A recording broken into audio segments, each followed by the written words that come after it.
সোনার মেডেল। কবি পূর্ণেন্দু পত্রী। বাবু মশাইরা, গাঁ গেরাম থেকে ধুলো মাটি ঘষতে ঘষতে আপনাদের কাছে এসেছি। কি চাকচিক্কান শহর বানাইছেন গো বাবুরা। রোদ পড়লে, জোছনা লাগলে মনে হয় কাল কেউটের গা থেকে খসা পড়া রূপার তৈরি একখানা লম্বা খোলস। মনের উনানে ভাতের হাঁড়ি হাঁ হয়ে আছে খিদে।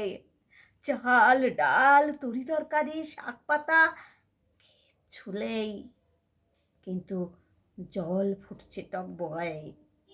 বাবু মশাইরা, লোকে বলেছিল ভালুকের নাচ দেখালে আপনারা কি পয়সা দেন। যখন যেমন বললেন নেচে নেচে হদ্দ। পয়সা দিবেননি? বাবু মশাইরা, লোকে বলেছিল ভানুমতির খেল দেখালে আপনারা নাকি সোনার মেডেল দেন। নিজের করাতে নিজেকে দুখান কইরে আবার জুড়ে দেখালুম।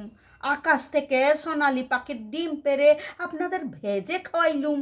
গরম অমলেট, মাজা গাছে বাজিয়ে দিলুম ফুলের ঘুঙুর। সোনার মেডেল দিবেননি? বাবু মশাইরা, সেই ল্যাংটা বেলা থেকে বড় শখ ঘরে ফিরব বুকে সোনার মেডেল টাহিয়ে। আর বউ বাচ্চাদের মুখে ফাটা কাপাস তুলের হাসি ফুটিয়ে বলবো, দেখিস আমি মারা গেলে আমার গা থেকে গজাবে চন্দন গন্ধের বন।